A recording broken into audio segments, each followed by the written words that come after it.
Do you have a moment? I understand. It's just that Miss Hearn has lodged a complaint. A complaint? That's not how it works, Jonathan. Regardless, I would prefer that you not antagonize anyone connected to the Lucas family. They are patrons of the Institute after all.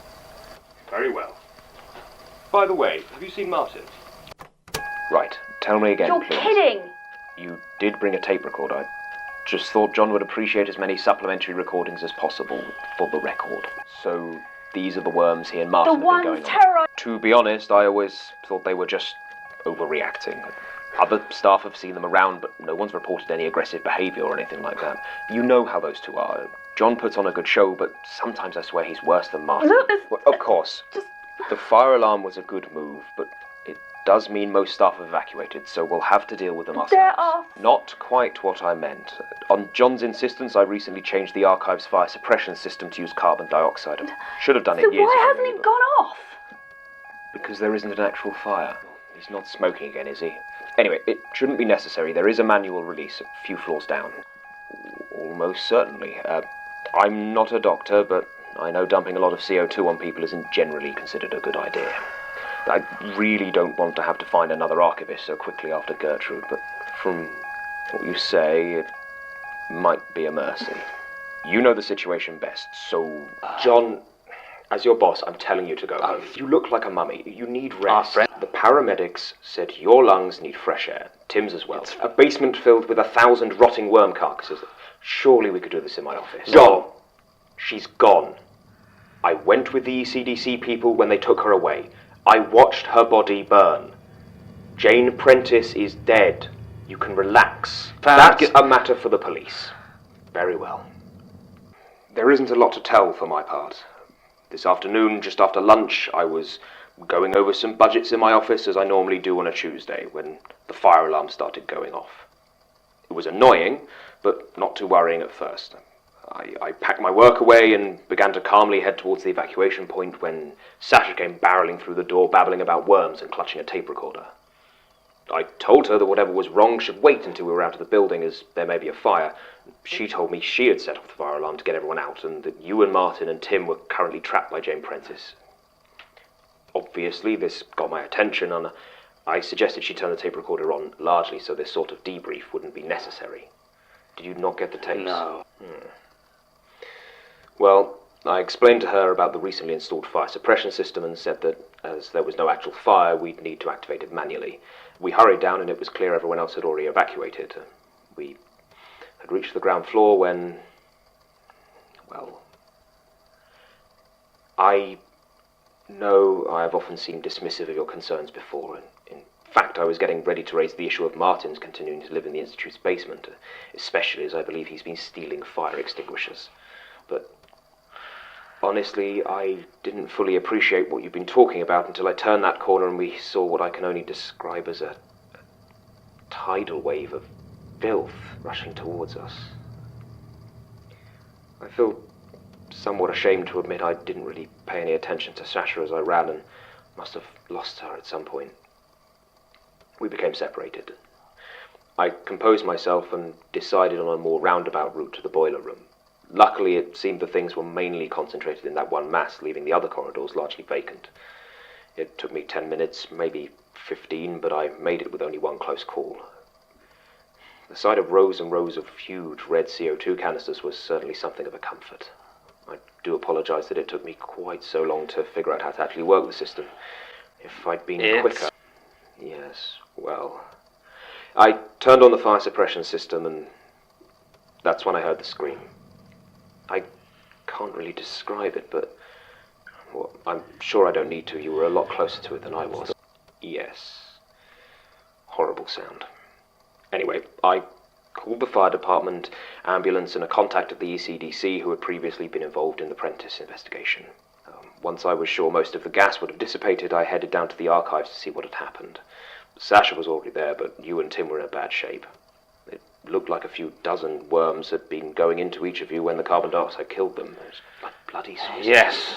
It was about an hour after they'd taken you and Tim away.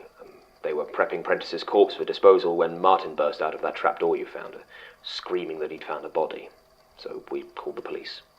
John, how many times do we need to go over this? Never got... You can barely stand. Just why don't we do this tomorrow. Fine. On the 15th of March last year, I had a query about a statement one of our researchers was after and went down to the archives. Gertrude wasn't there, but her desk was covered in blood. I called the police and there was a huge search, but there was no sign of Gertrude, alive or dead. She didn't have any assistants, so there were no witnesses, and no one saw or heard anything. The police tested the blood and confirmed the DNA matched to Gertrude, though I don't know why they had her on file. They judged there to be almost a gallon of blood spilled, far more than the human body can lose and survive, so I assumed she was dead and left the investigation to the police for all that good it did me. And I appointed another archivist. Martin finding her body in the tunnels is as much a mystery to me as it is to you. I don't enjoy having to have these meetings, John. You know I don't. Well, Yes. Who's Michael? No, it's from your team. Martin and Tim have both approached me. Apparently you've been spying on them. Tim says you were watching his house. Well, what matters is your team thinks that it could be. Look, I know finding Gertrude's body hit you hard. I understand, but you need to leave this alone. It isn't their mental health that's under scrutiny right now. Yes. Well, to be honest, if you'd rather it was an official disciplinary hearing, John, we can arrange it. To not have to fire you. John, this is absurd. This goes far beyond an unhealthy work environment. I'll admit it's partly my fault for letting it get this bad. I should have stepped in earlier. Here. A copy of all the CCTV from the week Gertrude disappeared. The police finally finished cleaning it up and examining it, and returned a copy. But there are everywhere else, including all of the entrances into the archive, and across all of the feeds it provides a remarkably detailed account of all of our movements over that week, even yours. The police certainly do, but feel free to check it yourself. John, there's nothing down there. You told me you wandered around in the dark for hours at a time shortly after suffering an incredibly traumatic experience. It's a possibility. The other possibility is there's something very dangerous down there. Neither makes me particularly inclined to unlock it. So we really don't have the budget for that. For now, I think that's for the best. You really think that this will help? Oh, good Lord, don't be so dramatic, John. You know how hard it would be to replace you. I'll have a copy made for you on one condition. Be careful. No more impetuous subterranean adventures, understand? And for God's sake, get some sleep. Well, this is a surprise. Reach for a book and I will kill you. How much have you told him? About Gertrude? I've wondered for so long who it could be down there. Who was helping her. I honestly never would have guessed. I didn't. You're very well hidden, but John is not. And he failed to take the same precautions I'm sure you took for granted with Gertrude. I knew he was talking to someone, and it turns out to be Jürgen Leitner himself. What an honor. What did you want from him? Planning a little light arson, are we, Jürgen? I know. It's, what do they call it? Creativity never was their forte. And we will. But I don't think we'll need your help. Well, he was always going to need to fly the nest at some point. Go out and see the world for himself. It's always a danger. Almost always.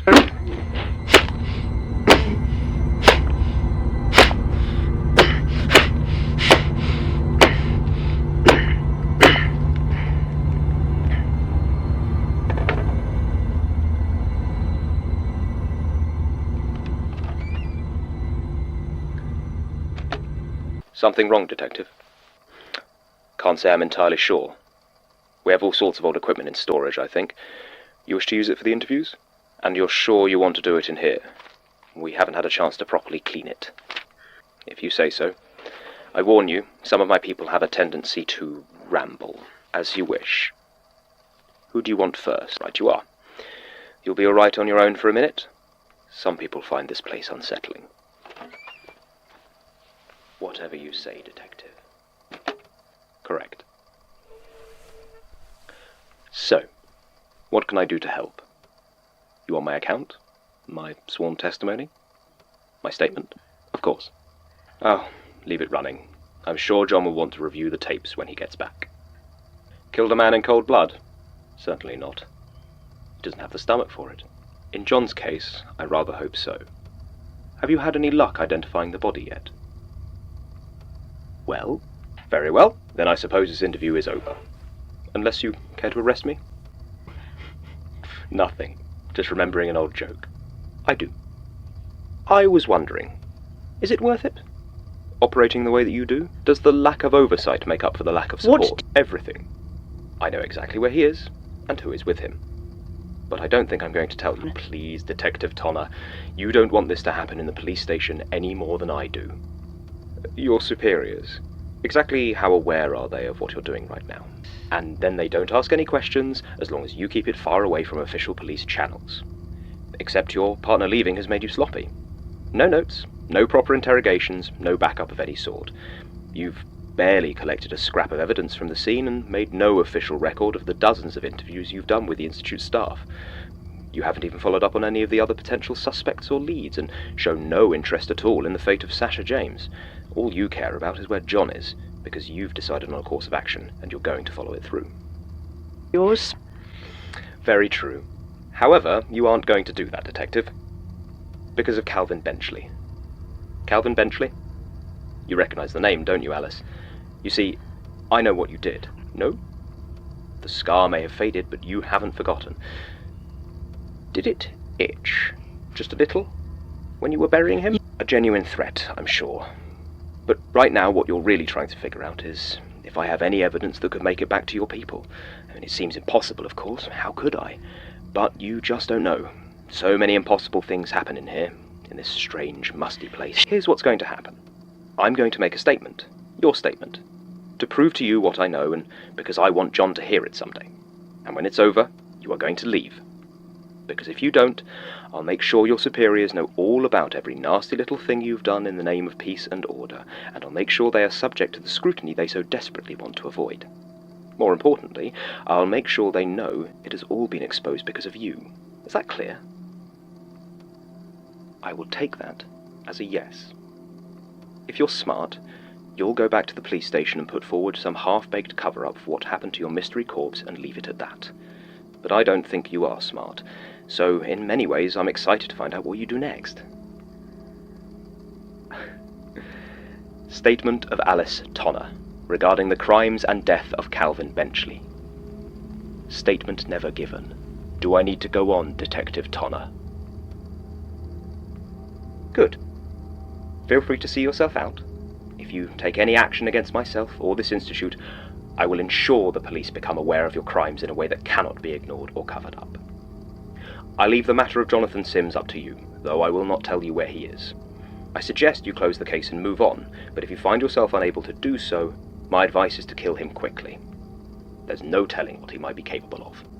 Good day, Detective. Friend of yours? Oh. I see. Well, good to meet you. Elias Bouchard, I run the Institute. Ah, you're not the Melanie King who runs Ghost Hunt UK, surely?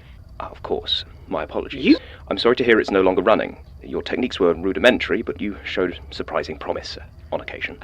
One moment, Miss King. Martin has filled you in on recent events, I believe. Then you are aware there is currently a vacancy for an archival assistant. Goodness. I don't think we need to worry about that just yet, but the assistant role...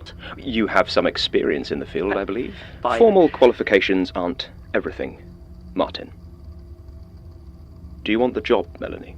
Problem, Martin? Good. Well, if you want to come on up to my office and we'll have a proper interview. Hopefully get all the paperwork signed.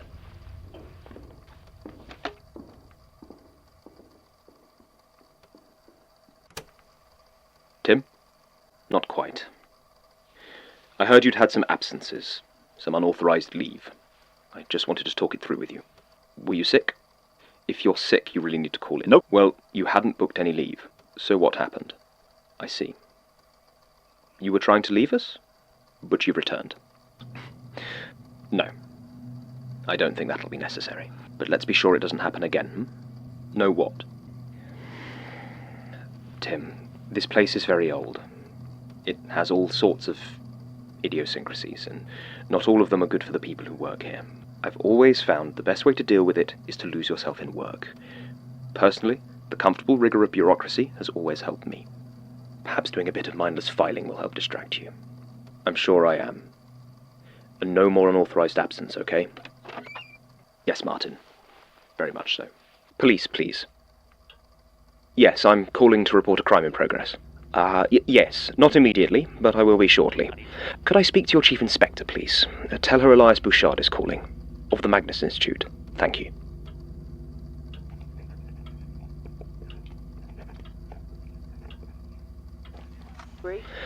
Yes. Good afternoon. Sorry to bother you. I believe you're looking for Detective Alice Tonner. I do, yes.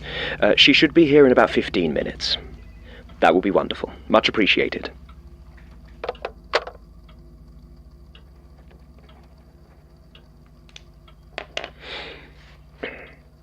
Statement of Barnabas Bennett, as given in a short letter to Jonah Magnus, April 9th, 1824. Jonah Magnus did leave him in that place, John. He got the letter, oh yes, and was on good terms with Mordecai Lucas. He could have interceded, perhaps even saved him, but he did not. And it was not out of malice, or because he lacked affection for Barnabas Bennett. He retrieved those bones sadly enough when the time came. Bones that you can still find in my office, if you know where to look. No, it was because he was curious, because he had to know, to watch and see it all. That's what this place is, John. Never forget it. You may believe yourself to have friends, to have confidants, but in the end, all they are is something for you to watch, to know, and ultimately to discard. This, at least, Gertrude understood. Let us begin. Goodness, John. Whatever happened to your hand? And your neck? You look a mess. Martin, would you be so good as to fetch Melanie and Tim? I think it would be worth their time to be here. No need, Basira. I've already got one running. Now, you have something to ask me? That's quite nice, actually. Tingly, but sort of freeing. You know, even Gertrude never properly tried to compel me. I always wondered. Oh, no need to worry about that. I just feel it's only fair to wait for your colleagues, John. They'll want to hear this too. It's also very important to me, in a personal capacity, that you understand I'm answering you of my own free will. I know, but I do. There's so much of this place, and of ourselves, twisted by forces far beyond us. I just wanted you to know. Yes, I was just saying to John, it's very important to me that you understand that no action I have taken has been controlled. I have done everything because I wished to. Of course, Detective. So, for the avoidance of any doubt, I killed Gertrude Robinson because she intended to destroy the archives, and I killed Jürgen Leitner because he was an unnecessary complication, likely to tell John too much too early. It was. He's right, Martin. The thing you remember as Sasha was nothing like her. It toyed with your memory. If I showed you a picture of the real Sasha now, you'd have no idea who it was. Precisely. It finally tried to kill John, then Leitner killed it, then I killed Leitner. And I believe that brings us up to date, more or less. What about him? An irritant, interfering because he's bored and he resents us. He has no... Excuse me. Yes? Yes. Thank you, Rosie. Could you ask them to wait a minute or two? There. That should make it even easier for you, right, Detective? I know you were planning to kill me, but surely an arrest is a consolation prize. Oh, didn't she tell you why she hadn't gone back to the station? Allow me. She rightly suspected that I held evidence of various murders she had committed, and that I sent this to her superiors. She's quite the killer, your partner. All in the public good, of course. And she was correct. I spent some time acquiring that evidence, or creating it. And while your superiors don't much care about the killings, the fact there is proof, they're not happy. And they want you brought in. For someone who used to be a detective, you're remarkably reluctant to think things through. You think you're the only police officer eager to do violence and call it justice? No. There are plenty of other rabid dogs out there, mad with the hunt, and some of them have signed a Section 31. There are plenty of others your superiors can call on to clean up this mess. And anyone close enough to be implicated, they will kill Basira. Okay. If the officers down there take you away... But perhaps I was wrong when I called them. Maybe it was a false alarm. Collateral. A contract of employment for Basira. Sign it, and I'll send your ex-colleagues on their way. False alarm, Rosie. Could you apologize to the officers for me and thank them for their time? Yes. Of course. Sometimes I forget how new you all are to this. Basira is now tied to the Institute. All of you are. like fingers on a hand, and I am the beating heart of it. Should I, or the Institute be destroyed, you will all, unfortunately, follow suit. Wait. And it would not be a pleasant death. Then shoot me. Just squeeze the trigger and watch the only person you care about die screaming. Your last connection to humanity. Do it. The police are not the only ones who can find a use for your violence. I'm sure there'll be plenty here for you to do. Feel free to go where you like in the meantime. I'll be in touch. Now that's taken care of, if you'll all give me and John a moment alone, I'm sure we have some things to discuss. Come on, John. There's really no need for the scowl. Honestly, to offer some congratulations. You're doing a lot better than I expected. And believe me, that is a remarkably rare skill. The easily digestible sort that wipe away any doubt and fear and neatly organise your new world into happy little columns? No, not from me. These are things you must discover on your own. What are you, precisely? It is your job to chronicle these things, to experience them, whether first-hand or through the eyes of others. To simply be told that, well, our Master John, you never wanted this, no. But I'm afraid you absolutely did choose it. In 100 ways, at 100 thresholds, you pressed on. You sought knowledge relentlessly, and you always chose to see.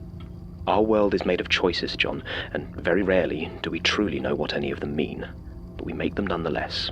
You were doing fine before you forced this little scene. I suggest you continue. A little bit of direction never hurt anybody, so to speak. The unknowing. I need you to stop it. A ritual. The stranger and its kin attempting to gather power enough to bring it closer. Not exactly. These things that touch us, they don't have a form of the sort that could exist in physical reality, so the stranger wishes to remake that physical reality into something closer to itself. It wants to make this world its own. That is what you need to find out. Hardly effortlessly, but I take your point. So, I could. But I believe that if I did so, you would fail. The stranger is antithetical to us. We thrive on ceaseless watching, on knowing too much. What we face is the hidden, the uncanny, and the unknown.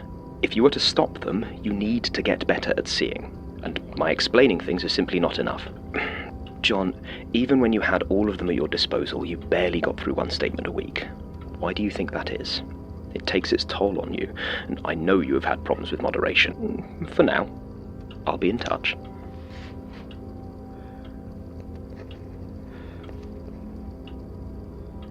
Anything else? John, what does human even mean? I mean, really. You still bleed, you can still die.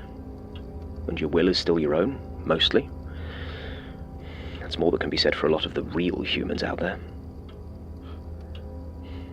You're worried about ending up like that thing lurking in the dirt under the streets of Alexandria. Don't be. Just do what you need to do and you'll be fine. Understood? Good. Well, I have work to be getting on with. I'll send you a return to work form, but don't worry about the doctor's note. Now, if there's nothing else... Ah, Melanie, can I help you? How very thoughtful. It was. However, I think I'd rather you drink it. The coffee you brought me. Drink it. I assume you don't believe me then. That murdering me would also kill you. Coffee is not as good for disguising tastes as you might think, and it's even worse at disguising texture. Dissolved pills always leave such a, chalky residue. I assume this is your first time attempting to poison someone. Do you actually know how many painkillers it takes to kill someone, or were you just hoping I'd take enough to get sick and you could finish the job manually? I don't know everything, Melanie. Do you know how exhausting that would be? I'll tell you one thing I don't know, and that's how to convince you that I'm trying to help. Honestly, you're one of the lucky ones, but not if we're all dead thanks to an overzealous attempt at independence. Let's have no more clumsy assassination attempts, all right? We'll say no more about it. Consider this your first warning. Next time I shall have to escalate matters, and that won't be a pleasant process for anybody. Understood? Melanie? Good. Oh, you get used to it. Look, John, I understand you're upset. I was doing everything in my power to locate you. Everyone was working on finding the ritual site. It wouldn't have helped matters. Martin's research, at least, would have been sloppier. Sarcasm isn't going to help, John.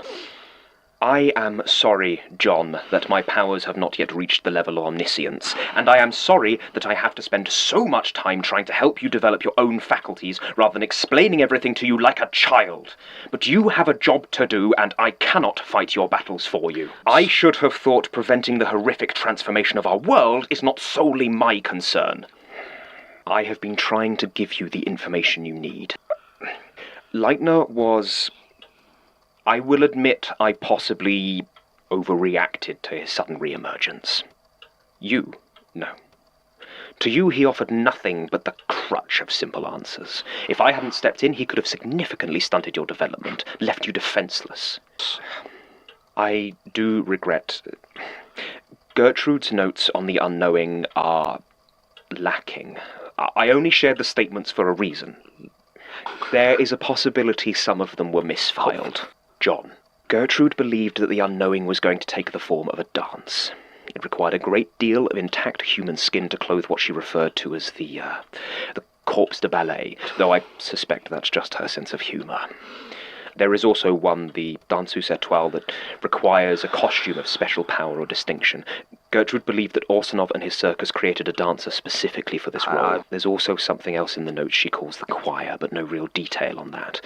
As far as where it will happen, that still narrows it down significantly. I'll have the others start digging. Gertrude seemed to think that once the dance begins, it's tied to its location. Sufficiently disrupting that might be enough to derail the ritual. She mentioned she had acquired something for this purpose, but she gave no detail as to exactly what that might be. She got very good at hiding things from me. Sorry? Gerard Key? How did you... Who told you he was working with Gertrude? I don't think you did. You just knew it. That's not No, John, this is good. It's a promising development. Is this the first time it's happened? Yes, but I believe he and Gertrude travelled together shortly before he passed away. Perhaps if we could retrace their steps, we might find something. I'll see if I can hunt down a few relevant statements. Melanie is on her way up here with a knife. Could you talk to her for me? She's hoping that even if I see it coming, she'll still be able to overpower me. She's wrong, of course, but I'd be keen to avoid that sort of struggle. Yes, again. Even more than the others, she has a visceral hatred of being trapped, regardless of how much freedom I afford her. Come in, Melanie. That's actually fair. I am still here, you know. Yeah. Thank you, John. That's actually a good idea. Knock. Martin, would you give us a moment? Please. Most of it? I knew there was some trauma that drew you to us, but I can't say I ever thought to look much deeper. An oversight, perhaps, but I'm looking now. Disruption. An unpredictable, angry man with nothing left but the desire to feel in some way revenged. Oh, Tim, I'm only going to tell you this once. Please stay away from the unknowing, the circus, all of it. I don't believe you can help, and I don't know what will happen if you get involved. Oh, sure. Tim, I mean it, Tim. I don't want it to come to that.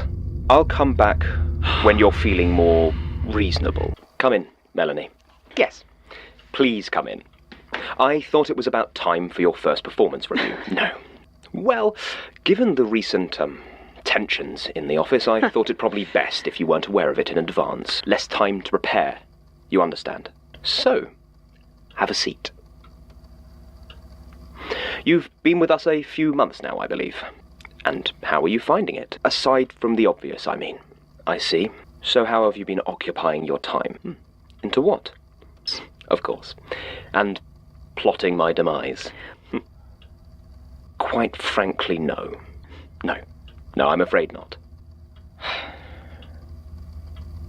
I wish I knew the words that would make you believe me. No. For goodness sake. If that was the only issue, I could have simply placed the knowledge in your mind. You already have doubts, though. You've been talking with Tim and have convinced yourself that even if I'm telling the truth, I'm too dangerous to live. Whatever I'm planning needs to be stopped, even if it costs a few lives, including your own. A rationalization, of course. A lie about your own selfishness. That you would rather be dead than trapped without the self-determination you prize so highly. I wish I knew the words to convince you it's for the best. It's too deep. I can see almost anything I care to, read knowledge from someone's mind or place it there, but I just cannot change the nature of a person. And I am struggling to think of what could rid you of this misguided rage. You know, that is the second such ultimatum I've heard in as many weeks. But no, there are always other options, and I am not above threats. That's almost true. Your life is indeed shockingly absent of any meaningful connections. That's actually one of the reasons I chose you for this job. Your father was your last real anchor, wasn't he? Perhaps. 5 years is plenty of time to grieve. It's a real tragedy, isn't it? Dementia? Especially so early. But he always remembered you, didn't he? Little moth. At least you got him into a decent care home. Hard to afford on an irregular income like yours, but your mother's life insurance helped plenty. And Ivy Meadows wasn't as expensive as some of them. It's a shame about the fire. But I'd have thought it would offer something of a relief. Oh, of course. They told you he died in his sleep, didn't they? Smoke inhalation. A real tragedy, but at least he didn't suffer. Do you want to know what really killed him? Awful, isn't it? He really suffered. Not really your fault, just bad luck. But that doesn't comfort you, does it? I'm afraid that's not really something I can do. I can promise not to make it worse, though. You know how your father really died, and I am sure that is unimaginably painful for you. But be aware, if I choose to, I can make you see it. If you try to interfere with me again in any way, I will drive that image so deep into your psyche that even if you are right, even if you live, it will be there every time you close your eyes. That's all right. Take your time. Tell you what, why don't you take the rest of the day off? I'm sure you have a lot to process. Anyway, aside from all of that, I'd say your performance has been satisfactory. Thank you all for coming. Will Melanie not be joining us? Very well. I suppose that's understandable. What? To help. You have your recorder running? Well, then I'll speak clearly. You will soon be attempting to stop something few have ever witnessed, and fewer still have survived. Yes, and I believe your plan, simplistic as it may be, does have a reasonable chance of working. Well, quite. But, given there is every likelihood that some or all of you might end up confronting the stranger in a rather direct manner, I thought it best you have an idea of what you might encounter. During the difficulties with your initial absence, John, I took Gertrude's tapes into my safekeeping. Yes, there is one, I feel, it may be wise for you to hear. All of you. If I may? It's unlikely to be identical. The stranger is not known for its consistency. The familiar may seem strange, the strange familiar. No one said it was going to be easy. I have been doing my best to prepare you, John, to see. You should hopefully have it a bit easier than the others. More an aspect of your becoming. Regardless, it should, I hope, give you an edge. Otherwise, I would never suggest you go yourself. Really? Quite right. Probably best he does stay behind. I'm sure that won't be necessary. Glad that's sorted. Now, unless there's anything else, excellent. Well, it's a 3-hour trip up to Great Yarmouth. I had Rosie book you all into a bed and breakfast near the museum. Oh, and, John, technically I can't stop you, but I would heavily advise against bringing any rogue elements. Anyway, don't worry about staying in contact. I'll know when it starts. Oh, that reminds me. Make sure you keep any receipts for expenses, assuming you wish to claim them back. Yes. If you die, I'm afraid you probably won't be able to claim your expenses. Now, if you'll excuse me. Martin, open the door. Martin, I do not have time for this. Unlock the door now. Martin. What are you doing? What are you doing? Tell me what you're doing and why. And yet you haven't set the whole archives alight. So I assume this is... what's it called? A cry for attention. No more than you're hurting yourself by acting out. And if you're trying to convince me otherwise, then you are failing. Now, if you're quite done, I am very busy. Did John put you up to this? No? It's just the sort of half-baked scheme he'd come up with, and I'm well aware that you'll do just about anything for him, and I don't need to read your mind for that one. No, it's just hard to imagine that you would act on it. Oh, no. You've made that quite clear. Please get to the point, Martin. Maybe you're just wasting my time. I see. That puts me in a difficult position. You might want to turn the tape off, Martin. A pity. You know, John listens to all of them. Just wanted to spare you the small amount of dignity you have left. Are you done? Let's just get this over with, shall we? Yes. It's baffling, really. Such loyalty to someone who really treats you very badly. You know, I really should have gone for that. Found something that would finally manage to shatter that precious image you have of him. But, as you say, I am very busy at the moment. So I suppose I'll just have to go with what I had prepared. Your mother. She's always been difficult, hasn't she? You take care of her for years, feed her, clean up after her, and now, with her condition degrading even further, she is the one that asked to move into a home, to have it left to the nurses. She's the one that refuses your visits. Strong-willed? No. No, Martin. You know the reason.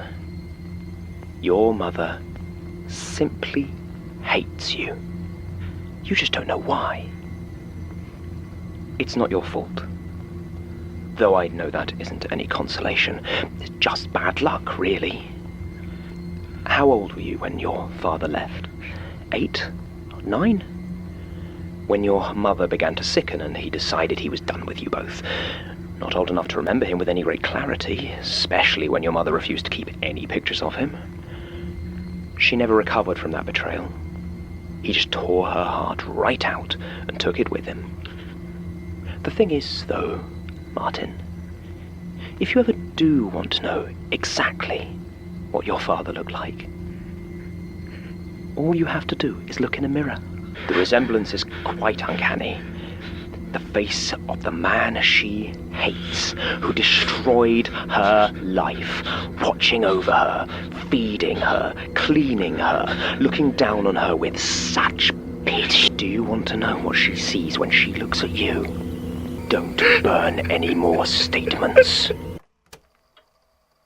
Statement of Elias Bouchard regarding the dreams of Jonathan Sims, head archivist of the Magnus Institute. Currently unresponsive. Details pulled directly from subject. Statement begins.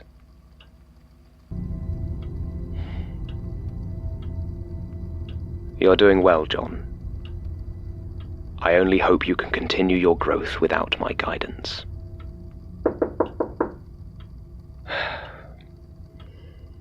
Come in. Hello, Inspector. Martin. I'm, sorry to hear about Tim. And Daisy, I suppose. I suppose it's some consolation Basira made it out. And John. More or less. On what crime? No, Melanie. I'd have thought she would have wanted to gloat. You didn't tell her. Worried she might create too much of a scene. I understand. I just hope she doesn't hold it against you. I'm sure you will. However, before we proceed, I have a flash drive in my shirt pocket. Please ensure it gets to Chief Inspector Henderson. It contains various information I think she and the Metropolitan Police would be keen not to have released to the public. I quite understand. I would just hate for my case to be too truncated. Perhaps so, but I'm glad you were sensible about it. I was concerned you might have bought into Melanie's fixation. I must admit I'm impressed, Martin. I knew you were all planning something, of course, but I didn't believe you specifically would have the, capacity for boldness that you displayed. Took me quite by surprise. Honestly, I didn't look. For all my power, I will admit I am not immune to making the occasional lazy assumption. I presumed that I knew you thoroughly, but by the time you demonstrated otherwise, well, there was simply too much to keep watching over. only have 2 eyes, after all. I believe so.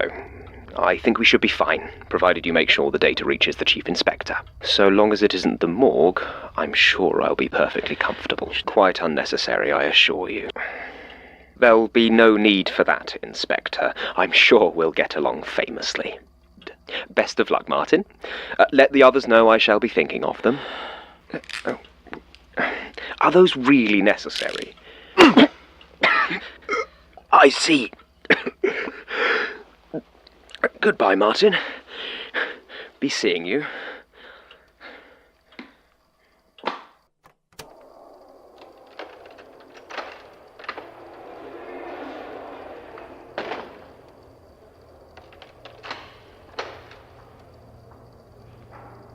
Good evening. Detective, of course. Yes. Maybe I just wanted to have a chat. I found one of these in my cell. It wasn't recording, but I assume this means he's awake. Basira? What bullshit might that be? Sometimes I'm eating. Fine. Yes. Oh, no, that really did just appear in my cell. Our arrangement with the inspector notwithstanding, I rather feel that right now all the distrust is very much your own. And as to whether he'll ever hear this, maybe he'll get the tapes, maybe he won't, but the recordings have helped so far, so what a question. He can listen all he wants, but he's at a very delicate stage right now, and I fear my presence would be a distraction. I've made it clear my cooperation is contingent on his not seeing me, and my terms have been accepted thus far. I believe you recently lost Melanie. As a person, yes, but as a defender, I would have thought you would want all the help you could get. Or have you forgotten what happened last time you let your guard down? Possibly. Then again, you are beset by enemies on all sides, Basira. And unless you expect John to record them into submission, it would seem you are in rather dire need of another option. I might have an idea, yes. Just some of your time, Basira. Just your time. Nice to see you again, Detective. Oh, but everyone else seems to be getting a title these days. Why shouldn't you? I'm sure I don't know what you mean. There was. It required you to be absent. And you would never have allowed it had you been present. Would you simply believe I wanted you and Daisy reunited? Fine. Consider it a test. Things are coming. Things that will need John to be far stronger and more willing to use his connection to our patron. His performance during the unknowing was disappointing. I needed a way to force him to harness his ability more acutely than he had before. The coffin was a useful tool, Daisy an adequate bait. But he did. And his powers were no small part of it. Even if he required some assistance, they were what saved him. And he has still achieved what no one, mortal, monster, or anything in between, has ever been able to. He climbed out of the buried. I have been observing a recent increase in people and supplies being moved to the small town of Nyolesund in Svalbard. An increase which I believe may be linked to a rather desperate attempt by the People's Church of the Divine Host to perform a crude ritual of their own, to bring their Mr. Pitch into the world. You thought the final death of Maxwell Rayner might have sufficiently derailed them? Yes, that was my hope too, but alas, it would seem not. And now I'm sending you out again. I rather feel the real shame would be letting the entire world fall into darkness because of a single person's wounded pride. Detective. The stakes are far too high for that kind of indulgence. I don't know the details. Nyolesund is a stronghold of the dark, meaning I can't see inside. I believe they call it the Extinguished Sun, though that's as much as I know. If Gertrude had a plan for this one, I haven't found it, which is why John needs to be closer to the eye. If anyone can stop what's happening, he can. See through the darkness, etc. Have you ever seen the Aurora Borealis? It's lovely this time of year. It would be a shame to lose them. Feel free to do your own research to confirm what I'm telling you. Just don't take too long. You'll kill me? I can hardly wait. Good luck, Detective. There. Much better. Come on, Martin. It's been so long since I've seen you. Let's not start with lies. I am so very pleased to see you. No time for pleasantries? Very well then. To business. What can I do for you? Tired of running budgets for Peter? I know I would be. About what? Everything Peter has told you is true. For all his many faults, Peter is legitimately trying to stop the end of the world as we know it. My relationship to the apocalypse is more complicated. Seriously. Anyway, I have helped him. I've given him control of the Institute. I've provided him with any manpower he might require. In my case, while Peter has talked of it before, it is only very recently that I've been forced to admit the extinction is real. And as for our dear archivist, I'm afraid I no longer have any real control over what he does or does not know. Unlike yourself. I notice you haven't told him either, worried he might charge off into another coffin. Quite. As for why I've done so little about such a looming existential threat, to be blunt, I have been rather busy. Besides which, don't forget I am still living at Her Majesty's pleasure, due in no small part to your actions. So by this point, all I can do is confirm that everything Peter has told you is true. Then it sounds like you have a decision to make. That makes two of us. But no, this is too important for me to jeopardize with cheap mind games. I simply have to trust that when the time comes, you'll make the right choice. Just like old times. Don't forget to keep in touch, Martin. There are so many people in here, but without one's friends, it does get rather lonely. Here we go. Good evening, Detective. Oh! Detective, this is quite unnecessary. No. It's fine. I'm sorry. All of it? A miscalculation. No, Basira. I've always thought that a man's eating habits were his own private business. But I can see how maybe I should have mentioned it. Yes, well, to be honest, I'd advise you to leave that one well alone. Look, I've been doing this a long time now, and if there's one thing I've learned about the web, it's that it plays its own game. All you can really do is hope it doesn't get in the way of whatever your plan is. Because the spider usually wins. Assuming you have a plan. Do you have a plan, Detective? Do what? Honestly? I just like the way it sounds. I missed you.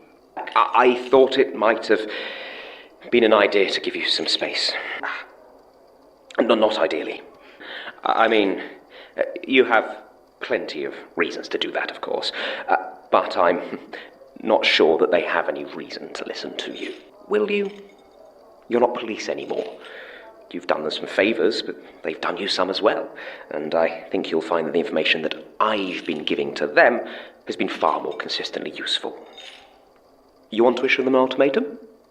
Go right ahead. I'm just not sure it'll go quite how you hope. And, no more violence, Detective, or I may have to call in the guards. As far as I can tell, you have no interest in anything I have to say, and mainly came here to let off some steam. So yes, that's probably it. Well, that's always been my problem. Ever the optimist. You'll kill me.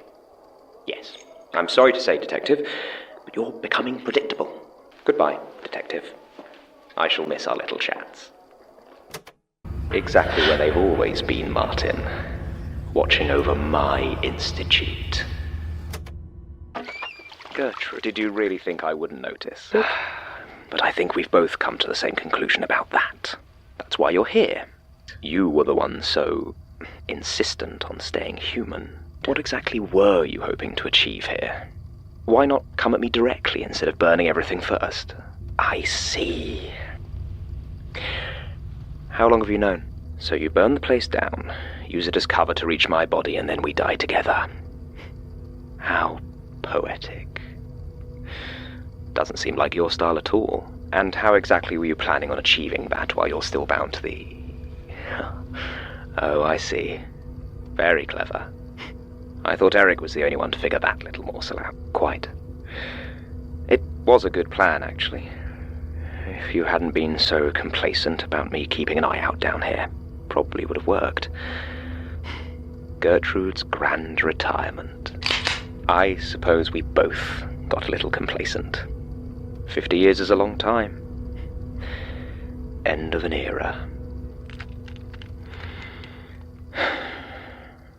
Pity. Oh, you needn't worry. 2 against 1? I couldn't stop you if I wanted to. I just wanted to be here at the end. Can a man not watch his own death? Whacked up Peter. Come now, Martin. I would have thought you'd jump at the chance to kill me. Because I'm a busy man, it has never been my top priority. That really doesn't matter, I'm afraid. It's the only answer you're going to get. Come now, Peter. It's a valid question. And you should have addressed it yourself, really. The short answer is I don't know, Martin.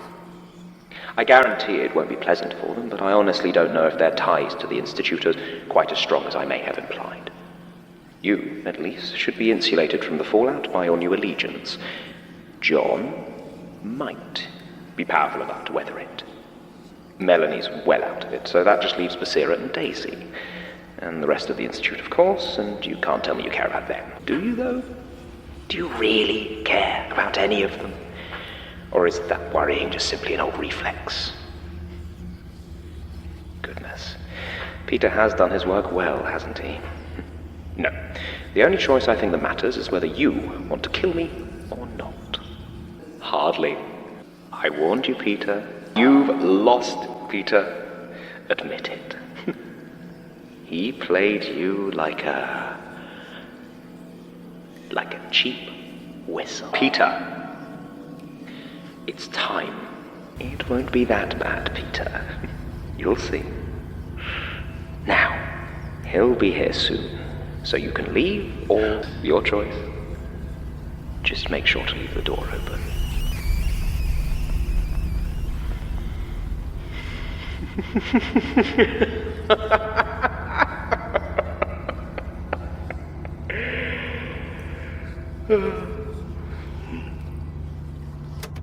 Ah, John. I was almost worried. You found your way all right. Suffice it to say, I called you. A complicated question, and time is as... My, you have grown. Yes. A masterpiece, isn't it? Not anymore. Not really. Although if you harmed it, it wouldn't go well for me. Or any of your friends, for that matter. Maybe. And I'm sure in another circumstance you would be more than happy to take your chances for a shot at revenge. But for Martin, time is very much of the essence. Peter Lucas has him. Cast him into the lonely, and with every passing moment he gets further away from you. From out here? Impossible. No, John. You want you to follow him. I simply want you to know that if you do so, you are almost certainly not coming back. To go into the lonely willingly is as good as death. It wasn't too long ago, and I'm sure traces of their passage still remain. Just open your mind. Drink it all in. Know their route and simply follow it. Very good. Are you scared, John? Perfect. Knock, knock. I'm not too late for cake, am I? He didn't have to. Nothing escapes my notice, and I like to keep an eye out for this sort of thing. So, how old is the birthday boy? Anyway, did somebody mention cake? Yes, I did, didn't I? Happy birthday to you. Right. Happy birthday, dear archivist. Happy birthday to you. And make a wish. He wished for a little bit of peace and quiet. Oh, I wouldn't worry, John. It's an archive. Quiet is very much the course du jour. I'll allow it. In fact, I'll join you. So tell me, Elias, what are you afraid of? In the Institute, we're keenly interested in the anatomy of fear. Much that is stored here is disquieting. It is important to know if anything here might upset you. Very wise. A very sensible fear. So tell me, have you ever had an experience that you would consider supernatural? Indeed. Now tell me, why do you want this job? Enough. Tell me, why are you here? Were you drawn here? Against your will? Then why did you heed the call? Good. The job is yours. John? Is that you? I was having the most wonderful dream. What's going on? Where? Oh, I see. Is it? Yes. Yes, I suppose it must be. Where's Martin? I rather thought he'd be the one to do the deed. I see. Going it alone, are we? Probably for the best. Empathy only holds you back in the end. Have I? Yes. Pity. I suppose I always knew that, deep down. But it was wonderful while it lasted. I've seen more than I could have lived in 1,000 lifetimes, and every moment that we serve. Look, John, as fun as all this melodrama is enough. We both know that you don't have it in you. John, wait! Please, John. Please, John. I don't want to die.